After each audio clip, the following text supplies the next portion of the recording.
그 혹시 그 여러분 중에 우리가 평생 한 어느 정도 양의 똥을 누는지 아시는 분 계십니까? 양이요? 평생 동안 평생 동안 누는 양. 뭐 한 몇 톤 되지 않을까요? 한 바닥? 그런 걸 계산해 본 분이 계신가 봐요. 있어요? 네, 근데 그 바나나 한 개 무게 정도로 생각해서 한 200g 정도로 하고 네. 그걸 70평생 정도 한다 그러면 5톤이 나옵니다. 진짜요? 예, 우리가 한 5톤 정도의 똥을 눈다고 합니다. 그러면 100세 시대로 따지면 이제 6톤, 더, 7톤이 그렇죠. 되는 더 셈이에요. 많아지는 거죠. 와. 그래서 그 길건 짧건 우리 몸속에 머물다 밖으로 빠져나가는 똥이 뭔가 정보를 가지고 있지 않겠습니까? 그러면요, 예, 맞아요. 우리가 좀 관심을 가지면 그 똥이 들려주는 얘기를 들을 수가 있을 거예요. 네. 그래서 오늘 제가 똥이 무슨 얘기를 저희한테 들려주는지 거기에 대해서 말씀드리도록 하겠습니다. 그 우선 가장 중요한 건 먼저는 똥은 그 색깔을 통해서 우리에게 뭔가를 말을 해줍니다. 색깔. 아, 색깔, 맞아. 우리가 전날 뭐 녹색 계통의 채소 이런 걸 먹으면 예, 예, 예. 뭐 또 초록색 계통의 변을 똥을 그렇죠. 누고 예.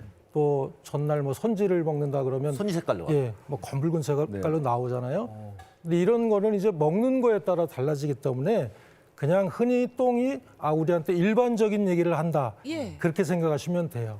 그런데 똥이 특별한 얘기를 할 때가 있습니다. 그게 이제 피가 섞여 나는 경우. 예. 그러니까 피가 섞여 있는 경우에는 특별한 얘기를 하는 겁니다. 그렇죠. 그래서 이럴 깜짝 때는 놀라죠. 이럴 때는 이제 빨리 병원에 가보라는 예, 얘기예요. 맞습니다. 지금 사실 선생님 옆에 있는 똥은 지금 칼라예요, 칼라. 색깔이 그러네요. 다양한데 사탕을 저러면 안 되고 절대 피 색깔이 나면 안 된다는 말씀이죠. 그럴 때는 빨리, 그러니까 그거는 일반적인 얘기를 하는 게 아니라 이제 경보음을 보내는 겁니다. 맞아. 그 예전에 어떤 아주머니 한 분이 진료 들어오셨어요. 네. 근데 이제 피가 난다 그러면서 네. 이제 진료를 받기 위해 오셨는데 그 이제 본인은 치질로 알고 오셨어요. 예. 그래서 들어올 때 보시니까 뭐 두툼한 가방을 가지고 계세요. 그러니까 이미 입원 준비까지 해오신 것 같아요. 피가 난다고. 네.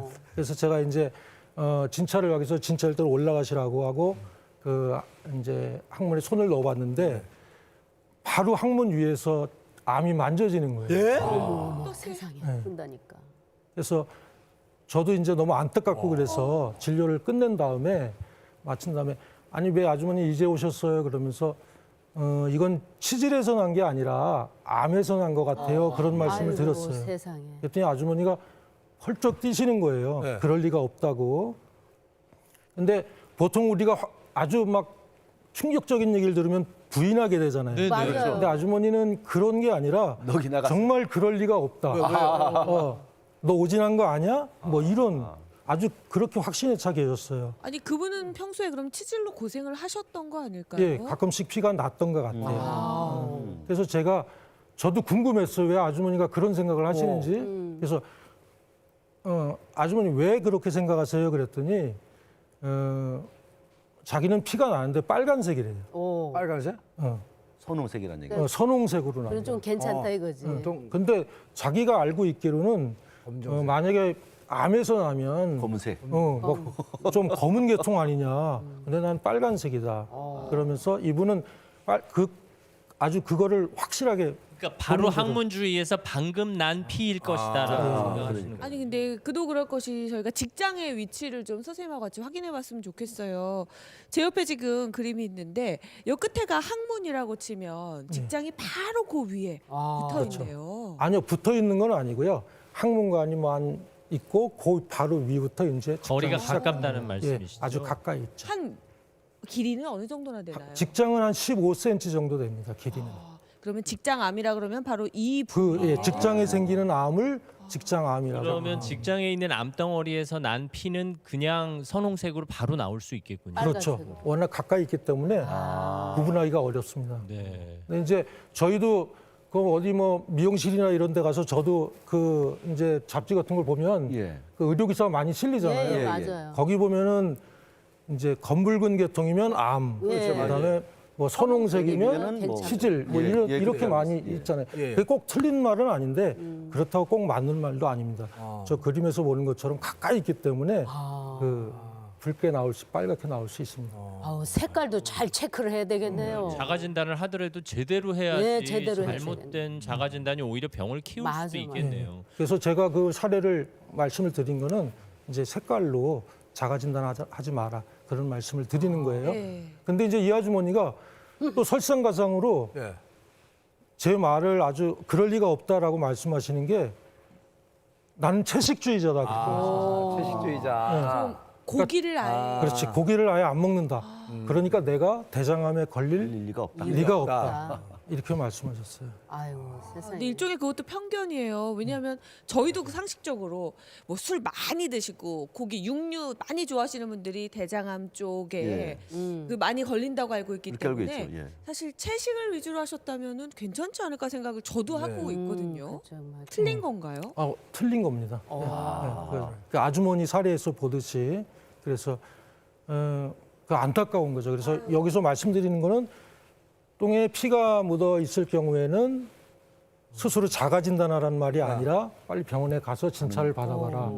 그런 메시지를 이제 똥이 저희한테 잘못된 상식이 병을 키운 것 같아요. 그렇죠. 그렇죠? 그렇죠. 그러니까 일단 변의 색깔에 관심을 갖되 먹은 걸로 인해서 일어나는 색깔의 변화는 크게 개의치 말고 하지만 선홍빛 피가 비친다 하면은 바로 병원에 가서 진찰을 받으시는 게 중요하다 이런 말씀이군요. 예. 그러니까 이게 치질에서 나오는 피던 뭐 직장 쪽에서 나오는 피던 가야 돼. 일단 피가 비치면 가야 된다. 맞아, 그렇습니다. 예. 좋습니다. 색깔이 중요하다라는 네. 말씀해 주셨고요. 다음에는 어떤 걸 살펴볼까요? 다음에 또 뭐가 있을까요? 또 똥이 어떤 걸 통해서 우리에게 뭘 뭐 말해줄까요? 가늘기도 굵기, 하고 굵기. 뭐 예, 냄새, 굵기도 하고. 냄새하고 굵기하고 예, 냄새, 굵기 같은 냄새. 거.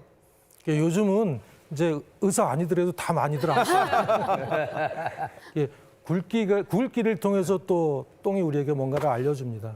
이게 똥이 굵다는 것은 사실 섬유질을 포함된 음식을 많이 먹으면 똥이 굵어지죠. 네. 이제 그 소화가 안 되고 다 잘 빠져나오니까. 뭉쳐진다는 말씀. 아니 소화가 안 되고 그냥 그대로 빠져나오니까. 그대로 나오기 때문에. 그뿐만 아니라 이제 수분을 흡수해서 이렇게 좀 양을 늘리기 때문에 많이 네. 굵어집니다. 그런데 이제 육류를 드시면은 그때는 뭐 가늘어지고 뭐 보통 그 섬유질 많은 음식보다 굵기가 덜하고요.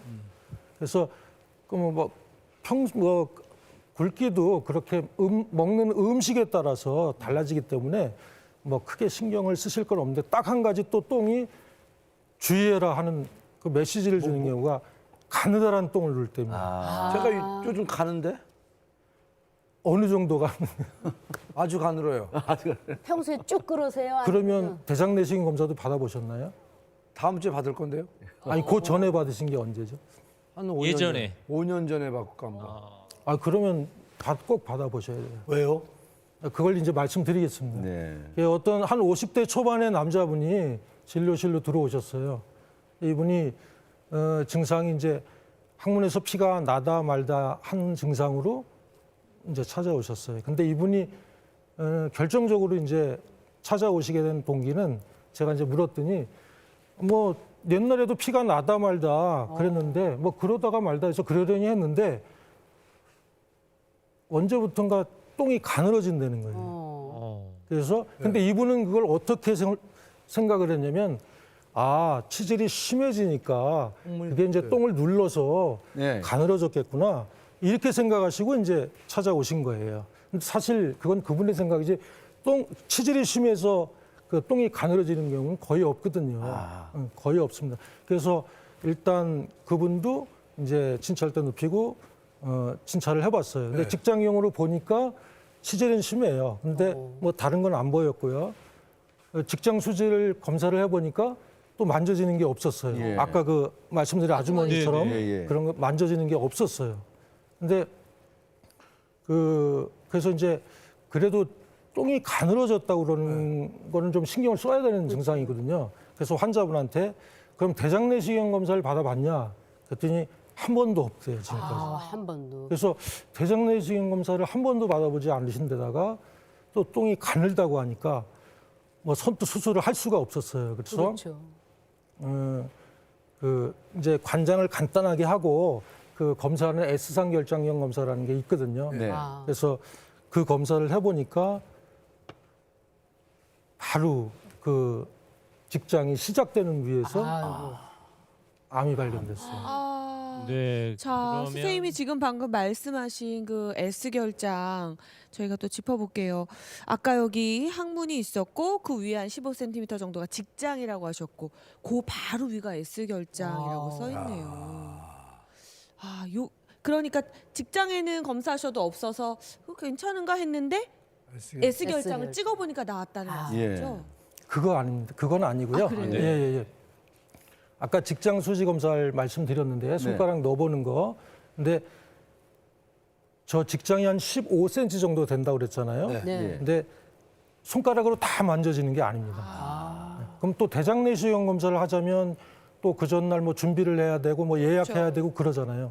근데 이분은 조금 더 봐야 되겠다. 그 직장 혹시 내가 안 만져지는 그 직장에 뭐가 있을 수도 있겠다. 그래서 S 결장염 검사를 본 겁니다. 그랬더니 저 직장 시작되는 부위, 아, 거기 S상 결장 만나는 예. 그 부위에 암이 있었던 겁니다. 그러면 거기에 통로가 좁아지면서 변이 가느다. 암이 자라니까 통로를 막으니까 아. 그 막고 있는 통로를 빠져나오면서 가늘어지는 거죠. 가늘어지는 그러면, 또 상당히 문제구나. 정상적으로 고구마나 바나나 형상이었다가 갑자기 가느다랗게 나온다 하면은 일단 병원에 가야 되겠군요. 그렇죠. 그건 네. 그것 역시 뭐 치질 때문일 것이라고 속단하는 것도 좀 위험한 예, 일이네요. 안 됩니다. 네. 좋습니다. 색깔과 굵기를 살펴봤습니다만 예. 이게 그럼 어쨌든 이제 스스로 평소와 다르면 의심해봐야 된다. 뭐 이렇게 봐도 되는 걸까요? 맞습니다. 네. 그 세 번째로 이제 똥 누는 패턴을 우리가 좀 신경을 써야 됩니다. 사람도 그 갑자기 바뀌면 너 왜 이래 그러잖아요. 그렇죠. 똥도 갑자기 맞아. 패턴이 바뀌면 왜 이래 물어봐야 돼요. 그래서 지금까지 말씀드린 굵기나 색깔 이런 것도 하나의 패턴이 변하는 거잖아요. 예, 그렇죠. 그렇죠? 그래서 또 뭐 갑자기 설사를 또 한다든지 또 변비를 한다든지 또 부대로 나타나든지 아무튼 무슨 형태든지 평소와 다르다 그러면 그때는 그 좀 검사를 받아 보셔야 돼요.